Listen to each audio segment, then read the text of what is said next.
I feel like when a man is with his dream woman, he does not be playing about his dream woman. Like, so a lady said on a podcast or an interview or something, she was like, when a man is with his dream woman, he treats her right, everything is perfect, he does everything she wants and all of that. But when he's not with his dream woman, you know, he does anyhow. And that she notices it because men that comes her way, when she feels, before she feels like everybody can be your dream woman because she's her own dream woman or something. But then she realized that men have their own dream woman, and when she meets some men that she is not their dream woman, they treat her anyhow. Do you believe something like that, or you think this is just an excuse for men BS? Let me know. Hey beautiful people, how y'all doing today? My name is Maria Davis and I'm back again with another interesting video. Let me play the video for you all to watch to the end, then we'll come back and talk about it. Like, you're not gonna put her through all that BS. I feel like if a man is putting you through that BS, you're not his dream woman. And it's point blank. It took me, like, it was a hard pill to swallow, because I'm over here in my mirror, like, doing my affirmations, feeling confident, good about myself. I'm like, I'm everybody's dream woman. I'm my own dream woman. Yeah. So for me to, like, realize when I wasn't getting treated the way I deserved, I was like, oh my God, I'm not his dream woman.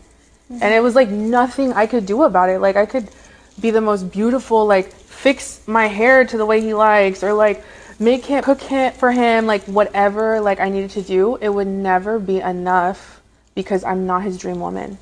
I feel like you'll know. Like, I know they say you'll just know. Yeah. Everybody's story is different, but if a man is with his dream woman or gets a chance or access, he's not fucking it up. He's gonna pull up. He's gonna do right. He's not gonna be playing about you. Like, and if he is, I don't think you should stay. I'm sorry. I don't think you should stay. I don't think you should be giving them chances. Like, it just lowers your value. It lowers your worth. And even if second time around, like, men won't tell you this, but they are literally looking at you as less valuable because you already accepted bullshit treatment. So basically, she's saying that a man will treat me bad because I'm not his dream woman. That's what she's trying to tell me. Okay, I think that's what she's trying to pass across, that it will, you can never be good in his eyes, you can never be a good person in his eyes, and he can never treat you well because you're not his dream woman. I feel like that was saying, do you all agree with this? Because for me, I feel like this is just an excuse for men. Yes, for me though, I just feel this is just an excuse. I want to know your thoughts about this video down in the comment section. Let us go ahead and watch stitches from other creators. Then at the end of the stitches, we'll come back and talk about it. I feel like when a man is with his dream woman, he does not be playing about his dream woman. Like, okay, I get it, but let me tell you why I disagree. I don't completely disagree. I think that you should have standards and you should have boundaries, and there are deal breakers that you shouldn't let yourself go below. Absolutely. I think it's an unrealistic expectation to set that relationships are going to be perfect and that people are going to treat you perfectly and they're not going to be going through their own things, and that you're not going to go through things in your relationship that cause you pain or cause you to hurt or cause you to have hard conversations. I'm sorry, a lot of forgiveness. You know, I do think that a man should love you unconditionally and show you the way that a man is supposed to show a woman that she should be loved, but that doesn't mean that you guys aren't human and you won't go through things in a relationship and it won't be hard and it won't be bullshit, to say the least. I'll be so honest with you. Like, do I think I'm working towards becoming my own dream woman for myself? Absolutely. But at the end of the day, I understand that people are not perfect. And one of the biggest things that tells me a lot about myself is that before I got into the relationship that I'm in now, I thought that I was well-rounded as far as, oh, like, I'm okay on the trauma, you know, like, I've kind of worked through things and, you know, I feel like I'm well-rounded, take care of myself, blah, blah, blah, blah, blah. To say the least, being with the person that I'm with now has shown me where my priorities are lacking as far as I don't think I'm perfect anymore, and I'm very aware of my ego, and I have qualities about me caused by trauma and things that I haven't dealt with that make me the way I am, especially in ways that I communicate, show emotions. You know, it's like being in a relationship with somebody who is imperfect, because we're all fucking imperfect, and y'all showing each other about yourselves and healing and working through it is a beautiful thing. And I'll also say that look at the couples that say, oh, we've been together 20 years, we've been together 40 years, you know, we had to go to therapy for 10 years, we split up for 5 years and got back together, we went through this, and I almost, you know, did this. And it's like, how did they manage to stick it out and say, I still love this person at the end of the day, and this is the person that I chose to go through my journey with? I don't think it's fair to say that there's gonna be no bullshit in your relationship, because that's just, there is gonna be bullshit, and that's life. And a lot of people say don't get into a relationship if you're not done dealing with your trauma, but it's like, okay, but what did he show me about myself now in a deeper way? I feel like when a man is with his dream woman, he does not be playing about his dream woman. Like, every time I see a video talking about this, I almost have to always stitch it or repost it, because I want those who follow me to know that this is so dead ass the truth. If you're not a man's dream woman, seriously, just go, because you're never going to get the treatment that you really, really want. And a man's dream woman, it is really specific to that man. And it could be a lot of things. It could be something that that woman has intellectually, physically, spiritually, combination of all of them, whatever. But it is very specific to him. And if you're not his dream woman, you could be the finest thing. You could be the best thing since sliced bread. But if you're not his dream woman, it's gonna be like pulling teeth. The things you want will be like pulling teeth. It really will. And I know, because my now husband, I am his dream woman. I am his dream woman. There could be another man that could see me and go, dream woman what? But for my husband, I am his dream woman in every sense of the word.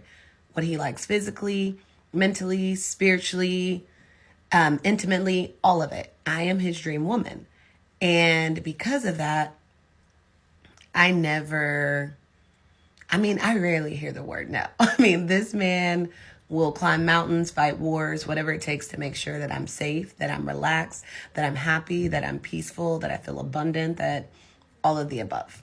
All of the above.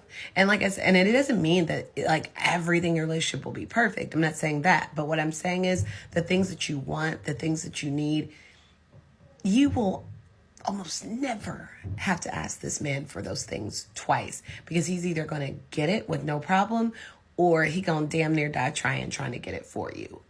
If you're really his dream woman, it's just a totally different life when you're his dream woman. And I was married before my now husband, and I'm not saying they weren't in love with me. I'm not saying that, there was nothing about me they liked. Obviously, they wanted to marry me, but it's even having a woman you like or love. But I mean, it's not the same as your dream woman, something that you always imagined, something you just always pictured, kind of like having a dream house, dream car. It's just your ideal. It's just it's just the next level of treatment. And I've never been treated badly in my relationships per se, but I'm telling you, when you're his dream woman, it's top tier. It's like the difference between a regular, hotel and a 5-star suite. It's just different. So if you're not his dream girl, I'm telling you, cut your losses and get with the man who does see you as his dream woman, because it is a whole nother life and it's really good here. So do not settle for not being someone's dream girl. I feel like when a man is with his dream woman, he does not be playing about his dream woman. There is truth to this. Let me show you how to tell between his chart and the synastry if you're his dream girl. hold on. Some of these things that you're going to look at are going to be more specific to men, masculine energy. And the very, very last one is just universal. It can apply to men or women. So when we're talking about the dream girl, the it girl, we are talking about Neptune. Neptune has that dreamy nature about her, right? However, Neptune is a generation planet. So what you want to do is you want to look at his Neptune, look at the sign, look at the degree, look at the house. Do you have any signs? Do you have any planets in that sign? Do you have any degrees in your chart? And is his Neptune making any aspects to your personal planets? You would definitely want to see something like a Venus, Neptune, or a Venus moon here. Next up is our girl Venus. She is the quintessential girlfriend. She is the trophy wife as well. So you want to see some Venus aspects from him, from the masculine energy, their Venus to your personal planet. Venus aspecting moon is gold. But this lets us know that your aesthetic, your love nature, the way you present yourself, your attraction factor, he's into that. He likes that. Now, this next one is a little tricky and a little controversial, toxic, if you will. Shout out to Astro Dim. She talks about how you can look at Black Moon Lilith in the chart to see what feminine energy drives men crazy. And we have all figured out by now that men like women who are a little mean to them. They want that friction, they want that challenge. So while you may not be his dream girl on paper, he's not going to be able to get rid of you if you have any of your planets touching his Black Moon Lilith. So now for this one, this is a indication across the board that you are someone's dream person. Masculine, energy, or feminine. So I learned this from Astro Martine on TikTok, and what you want to do is find the Dark Karka. This is a Vedic practice. What they do is they find the planet with the planet with the least degree. So if 2 is the lowest degree, that's your Dark Karka. Whatever that planet is, look at those characteristics. For example, every man that I know, I've been their dream girl and I know the attraction was 100% real, their Dark Karka was Mercury. I'm a Gemini sun, moon, and Mercury. I can talk more about this if you like. Follow for more astrology. I feel like when a man is with his dream woman, he does not be playing about his dream woman. That's actually not true at all. I be putting my dream women through the ringer, stress testing, because I know I'm with the BS and it's my duty to prepare them for that. And I say women plural because if you think I've only ever dreamt of one woman, you are crazy. If I'm being honest, it's pretty much like I put them all into the Squid Games because they're gonna have to learn to deal with a lot of stuff for me. Like the first round is me not texting them at all, basically. And that is after I had already texted them consistently for a good while. A good amount won't make it past that stage. The second round is me having to say ridiculous and reckless things and they not be offended by it. Round 3 is me having this TikTok account. Round 4 is me being closed off until they decide to love bomb me. Round 5 is my commitment issues. I will duck them at any cost. Round 6 is I'm always going to want to go round 6. Round 7 is literally me just lying to them for no reason. They know that I'm lying, but it's not about anything big enough to confront me about, but it's just like, why is he doing that? Round 8 is me being the perfect man, but you can kind of tell something's just a little bit off and you're like, what? Why is he not like this all the time? It's like round 9 is the roster being active for much longer than they'd anticipate the roster being active. We never had the exclusivity talk, but they just imagined with my behavior that I wasn't talking to anybody else. And I'm like, that's crazy.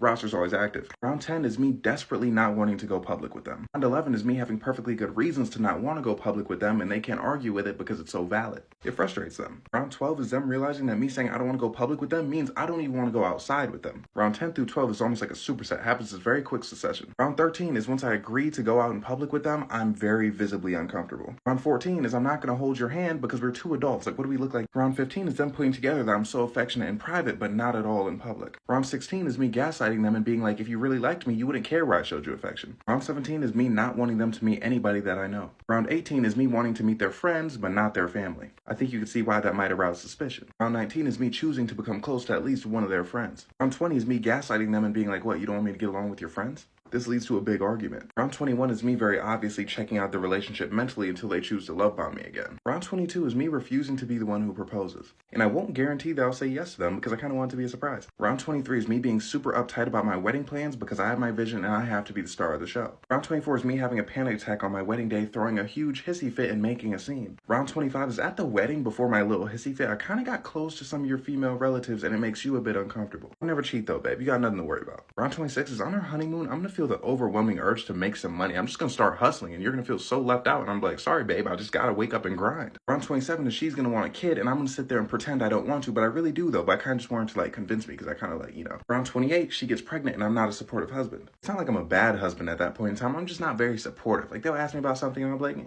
like I don't know. Like round 29, when she gives birth, I'm not at the hospital because I have better things to do. Round 30, while we're raising the child, I am extremely standoffish on purpose towards the child. Round 31, we have another kid and I clearly like this one a lot more and I'm showing it. And this is going to alternate with every kid. I'm going to go from not liking the kid to liking the kid, not liking the kid to liking the kid every time. Round 32, kid number 1 gets to that certain age and I just feel my genes being activated. I just have to abandon the family. Round 33, she wants to get divorced, but now she finally reads the fine print of the prenup and realizes that I'd get all the money. Round 34, she confronts me about that and I'm like, what? You really thought about getting divorced from me? Like genuinely? F that, I'm getting the divorce. Round 35, I'm out there in the streets doing my thing and she's got to hear all about it. Round 36, she's trying to go on dates with guys, but they just don't have what I have. Round number 37, this whole time, I'm not really paying my child support for real. She doesn't want to cause any drama between us, you know, for the kids. Round 38, I get remarried to someone that she thinks is better than her. Round 39, she comes running back to me, groveling. It's really hard to do. You know, I'm the best thing that's ever happened to her, yada, yada, yada, that kind of stuff. Now, after I accept that, round 40, she's going to have to keep up with that for the rest of our lives. So it is a bit of a grueling process, but if she can put up with that, yeah, she's definitely the woman for me, to be honest. I